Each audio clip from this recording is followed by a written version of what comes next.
Alright, I'm looking through Minox ZP5 with MR4 reticle. The usual view that I always have. I'm on the lowest power right now. I'm on about 5 power. Going up 7, 8, 10, 12. So 12 is where I do a lot of shooting. On 12 the reticle is very usable. And 15, 20, 25. So at 25 you can see fairly well what's happening. Probably one of my favorite currently available reticles. I think Minox was a little bit ahead of the curve. Did this reticle, nice. The dot is small, a little smaller than I like them a little more, a little bigger, but it's perfectly usable. Very thin lines in the center. Once you get past, to 5 mils, they open up. So when you go to low power, the thicker lines converge, and you can do more. Pretty nice. Like I said, if image quality is very good, although I can't easily tell here, but most of my shooting I do is source 12, 15. It's just a well-defined reticle, all based on 0.2 milliradian spacing. The tree has sort of bigger dots at full mil. Let me see if I can get the video. Let's look at the grass. There you go. The tree has a 0.2, small dots at 0.2 and larger dots at 1. The numbers on both sides, they're sort of symmetric. The center is fairly open. I like it. The range finding thing on the top left is not something I use a lot, but it's not hugely obtrusive, so I don't mind it there. Just a fairly competent reticle, nothing to it. One thing I will say that I like is that when the lines get thick at about 5 milliradian or so, if you need to shoot something that's moving, the very common holds are 3 milliradian for 5 mile per hour moving object 90 degrees, and about 6 milliradian for 10 mile per hour moving object. And I've got 5 milliradian for about 8 miles per hour, and I've got all that very nicely visible here. And there are not too many numbers. Numbers are useful, but I think people overdo it. If you look at some horse reticles, there's numbers underneath the horizontal, there are different numbers for something else. Above the horizontal, it's all sort of messy, which I don't like too much. MR4 is a really nice balance. There's some reticles I like just a touch more, because MR4, while very workable, is a little bit on the thin side for me. Against dark backgrounds without illumination, that center dot can be tricky to see, but that's a very minor complaint. I like this reticle. Alright, Kahles K525i, 525x56, with the Skimmer 3, SKMR3 reticle, the church in the foreground. They're 740 something yards away. The houses behind it, I think about a couple of miles out, mile and a half. The video is going to be a little shaky, I apologize, but this is really intended for you to see the reticle. We're on 5 power now, 6, 8, 12, and on. This is 25. Okay, and going back to the lowest, 5. And where I've been doing most of the shooting, scopes like this is where I see most of the tree, which happens to be right around 12 power.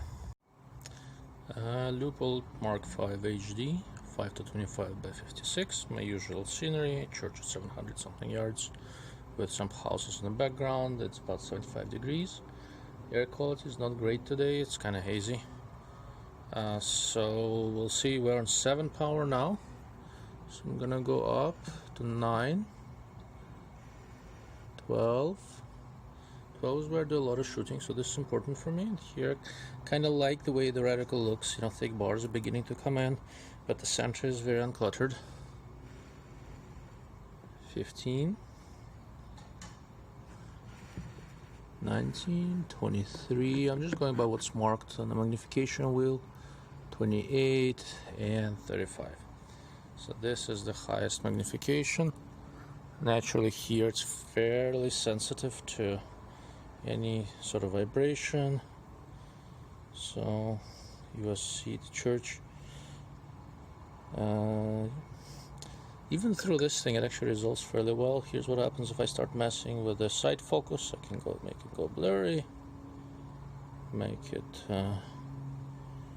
it's a little bit better focused, and interestingly the side focus is calibrated fairly well for this. It's sitting at right under 800 yards the way it's marked, and the church is at 700 something yards away.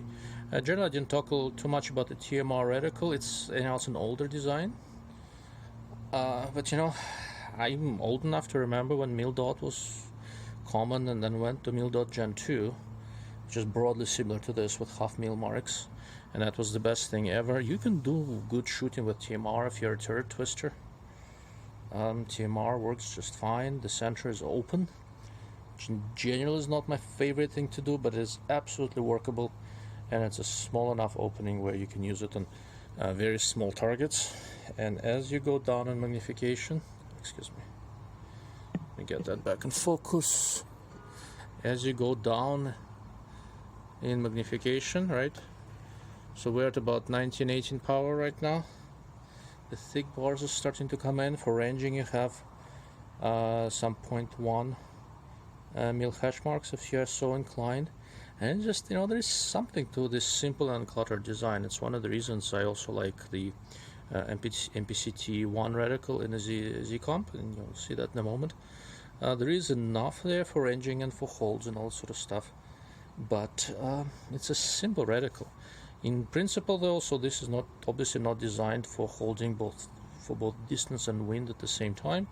So the regular mode of operating this scope is to dial elevation and hold for wind, and then use reticle for small adjustments as necessary. Alright, ZCO or Zero Comp 5-27 by 56 rifle scope. The way the magnification ring on this scope works, it interferes a little bit with the scoped vision fixture that I've got. So I had to set it up in a slightly wonky way that makes the edges look a little blurry. The edges on the scope are perfectly sharp, so don't pay attention to that. And I'm going to change a little bit how bright it is. It's just the artifact of the setup. I'm mostly doing this to show you the reticle, so I think that's good enough. We're on 5 power now, and I'm going to be increasing it as we go along until we get to the top power of 27, which is this. Okay, this is not a 3 reticle. I have there 3 reticle in 4-20. This is a 5-27, and this is just a really high quality mil hash reticle. It's the same as the 3 reticle except without the tree. For people who dial, this is an excellent option. If you don't use the tree, you don't need the tree. This is one of the better non-tree reticles I've seen. It's, to me, it looks quite competitive with the MSR and MSR2, which I like quite a bit. So it's a nice design, nice small floating dot, 0.2 mil hash marks. I'm going to dial it up and down again, just so you see. So it's difficult for me to see the markings. We are right around 15 power now. This is 12. So 12 is where I do a lot of my shooting. Let's see if I'll adjust exposure a little bit. There we go. 12 is where I do a lot of my shooting. It's sort of a comfortable magnification, comfortable eye relief. The scope is easy to get behind. Eye pupil is nice, exit pupil is nice and large. The scope reticle is done nicely. It's visible enough, well, it doesn't obscure too much. It's still, you know, it's a precision scope, so it's a fairly thin reticle, as most of these are. The thick bars start at around 8 mil, plus minus 8 milliradian. So the very bright church building interferes with some of the reticles, so you can see it. Okay, starts at about 8 milliradian, and aside from that, it's just based around plus minus 0.2 milliradian hash marks. Like I said, it's just a nice, competent design. Can't say anything bad about it. Just a very, very solid reticle. That having been said, so I'm a tree reticle guy, and I still, for my personal use, I slightly prefer the tree reticle. I'll make a video through that as well. Alright, now we're looking at the Schmidt & Bender PM2 5-25 by 56 with Schmidt's new GR squared ID reticle. I'll just got the grid reticle. To answer some questions already got, I like this reticle. Now you're looking at 25 power. It is busier than the reticles I typically like. There's certain things about this reticle that are not my favorite. I think the very center is a little bit busier than I want.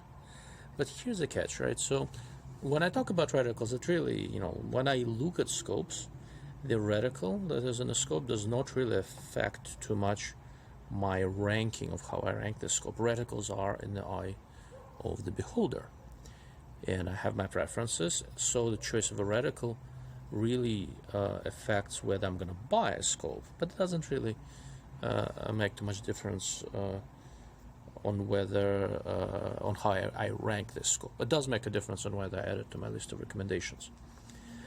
So to me, this reticle takes the good things from the Horus ideas and gets rid of the useless crap. Let me rack through the magnification and you'll see what I mean.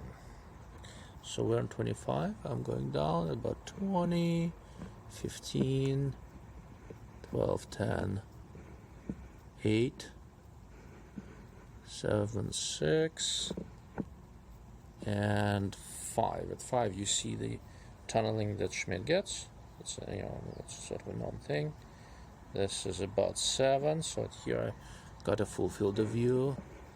This is about 12, where I do the bulk of my shooting. So it's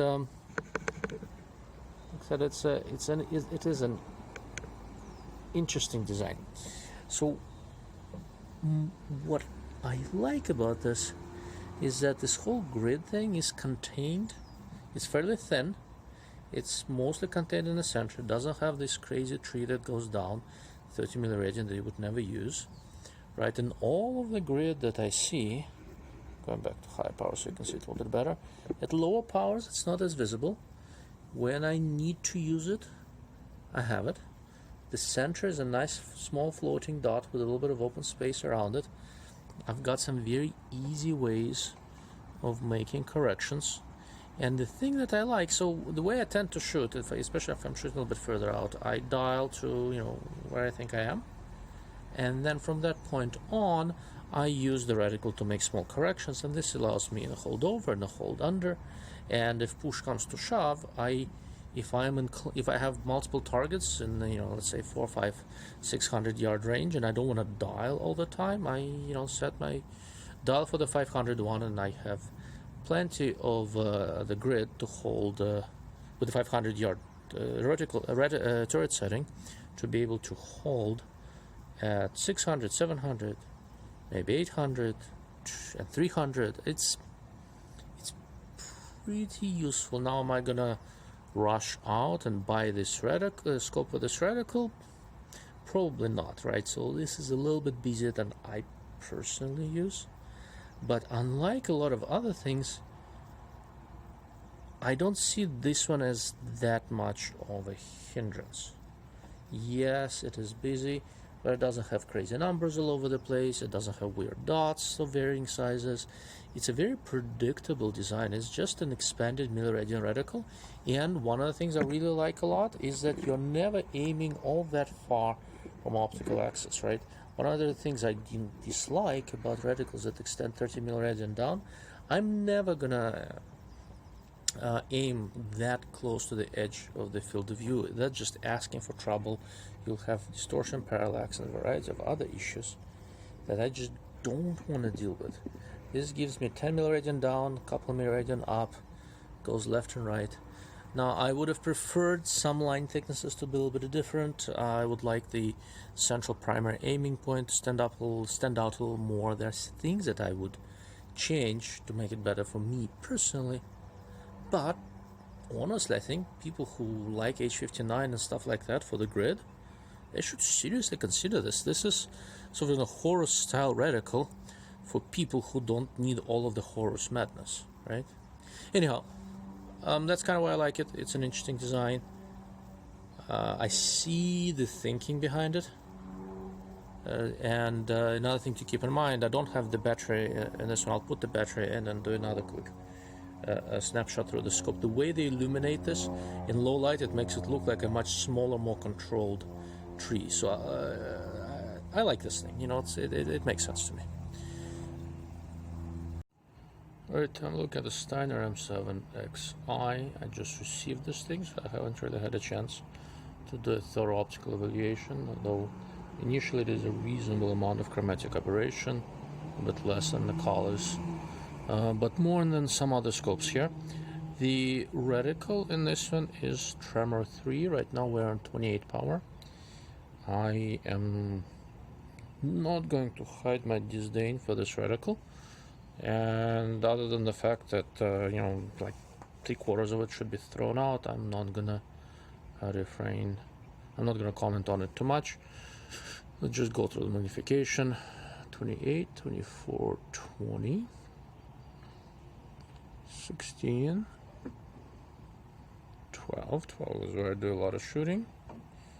So with this reticle, it's a moderately visible reticle. I'm gonna shift it a bit. There's a very bright side. The church is blowing out some of the dynamic range of the camera. Let me see. There we go. So going back further down, 8 and 4. So there isn't really much of any vignetting here that tunneling, excuse me, here that I can see. 4, we have a nice wide field of view, and as we go up, it constricts substantially, and now we are on 28. And back down to 12, where most of my scopes tend to live. And here we are on 12. Alright, and that's it for the Tremor 3. As I've previously mentioned, so my liking or disliking a reticle does not affect how I rank the scope. M7Xi looks like a pretty decent scope. So the fact that I dislike this reticle is not gonna have an effect on how I rank it. Alright, the Ancient Theta Gen 3 XR reticle 5-25 by 56 rifle scope. We're currently on 25 power, so I am going to go and slowly change this thing. Now we're 20, where I do a fair amount of testing. Where's that bloody thing? There we go, there's a church. So this is 20. 12 is sort of one of probably the most common magnification at which I shoot. Here you already see that the tree is usable, but not as prominent obviously as it is at higher powers. And 8 and 5. 5 is nice and wide. So for shits and giggles, I use this scope often for offhand shooting, and I set it at 5, and it actually works quite well. The reticle, like all reticles of this type, is thin at low power, so I'm not expecting to use this at tensions at low power. They really start getting usable right around 8 to 10 power. If this is 12, like I said, that's where I do a lot of shooting. The lines on the Gen 3 XR are fairly thin. The dot is 0.075 milliradian, which is slightly on the large side for a lot of modern reticles, but it does afford for better visibility, and it matches quite nicely to, you know, the way I shoot.